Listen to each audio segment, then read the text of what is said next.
सभी गुरु प्रेमियों को मेरी तरफ से जय महाराज जी की।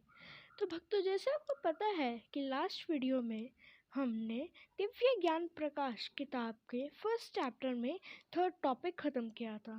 तो भक्तों, आज हम करने जा रहे हैं फोर्थ टॉपिक जो इसी चैप्टर के ऊपर बेस्ड है। तो चलिए अब हम वीडियो शुरू करते हैं। कोई बहुत सुंदर भी हो और ऊंचे कूल वाला भी, चाहे चारों दिशाओं में उसका यश फैला हो, सांसारिक ज्ञान भी हो और धन की भी कमी न हो, परंतु यदि प्रभु से प्रीति नहीं, प्रभु से प्रेम नहीं, तो कहते हैं कि वह एक मृत्यु के समान ही है। इसी वाक्य का धार्मिक ग्रंथों में संत और महापुरुषों ने स्पष्ट रूप से कहा है कि वास्तविक में जीवित प्राणी वही है जिसने जीवन का वास्तविक लक्ष्य को प्राप्त कर लिया, उन्नति के मार्ग पर कदम रखे हो और आगे बढ़े, उसी का जीवन सफल है। अन्यथा वह एक मृत्यु के समान ही है, क्योंकि जीवन के लक्ष्य को जानकर ही मृत्यु के भी पार पहुंचा जा सकता है।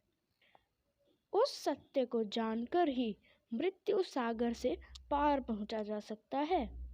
जैसे कि एक राज्य का नियम था कि वह 1 वर्ष के लिए राजा बनाया जाता है। उसके पश्चात वह व्यक्ति को नदी पार एक जंगल में बहुत से खूंखार जानवर के यहाँ छोड़ दिया जाएगा। राज्य भोगने के पश्चात उस व्यक्ति को जो राजा बनता है उसे वहाँ जंगल में पहुँचाकर वहाँ पर ही रहना पड़ता है। इस प्रकार बहुत से व्यक्ति राजा बने और राज्य भोगने के पश्चात जंगल जानवरों का खाना बने हैं। एक बार जब एक व्यक्ति राजा बनने के लिए चुना गया तो उसने राजा के प्रति जो नियम थे उनका अध्ययन किया। तब पश्चात अपने मंत्रियों को बोला और पूछा कि क्या मुझे भी 1 वर्ष के पश्चात उन्हें भयंकर जंगलों में जाना पड़ेगा? तो राजा का नियम था। तब सभी ने राजा की इस बात पर सहमति प्रकट करते हुए कहा कि राजन, यह तो राज्य का नियम है।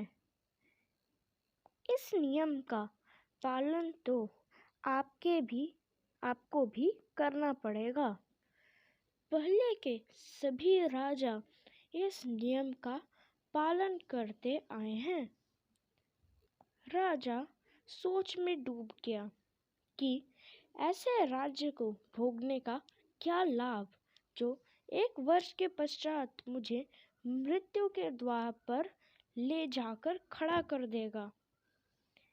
ऐसा विचार कर राजा एक संत की शरण में गए।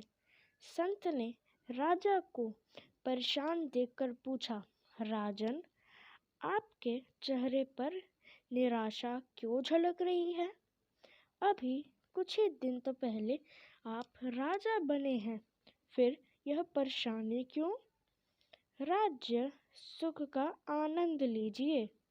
परंतु राजा ने उदासीपूर्ण शब्दों में कहा कि महाराज, इस राज्य सुख का क्या लाभ? जो सुख, वैभव, ऐश्वर्य मृत्यु के द्वार पर ले जाएगा, वह मुझे कैसे आनंद दे सकता है? मेरी स्थिति तो इस प्रकार है जैसे एक बकरी को शेर के पिंजरे के साथ बांध दिया जाए। बकरी के लिए कितना भी भोजन उसके सामने पड़ा हो, परंतु वह कैसे खा सकती है? उसके प्राण तो शेर को ही देखकर सूख रहे हैं। ठीक यह स्थिति इस समय मेरी हो रही है। फिर राज्य का सुख, ऐश्वर्य, वैभव कैसे भोग सकता हूँ? एक वर्ष में दिन ही कितने होते हैं। मैं तो जैसे जैसे दिन व्यतीत कर रहा हूँ, वैसे वैसे मृत्यु की तरफ बढ़ रहा हूँ। तब संत ने कहा कि राजन, यह स्थिति केवल आपकी नहीं है, अपितु यह स्थिति तो प्रत्येक मनुष्य की है। इसलिए महापुराण ने हमें अनेक प्रकार से समझाया है कि हे प्राणी, तू इस जीवन में प्रभु की प्राप्ति कर ले, वरना ये तेरा पूरा जीवन व्यर्थ चला जाएगा। तो भक्तों, आज का टॉपिक हम यहीं पर ख़त्म करते हैं और हम अपनी और भी वीडियोस डालेंगे। और एक और चीज़, अभी हमने बहुत सारे टॉपिक कर लिए हैं, तो मेरी एक ऑब्जर्वेशन है कि ये हमें जो मानव तन मिला है, ये बहुत ही ज़्यादा दुर्लभ है, जो हमें बहुत ही मुश्किल से मिला है। इसलिए हम इस मानव तन को व्यर्थ ना गवाएं, एक सच्चे गुरु की प्राप्ति करें, गुरु की भक्ति करें, क्योंकि हमारे इस जीवन का यही लक्ष्य है। और इस समय के सच्चे गुरु हैं सर्वश्री आशुतोष महाराज जी।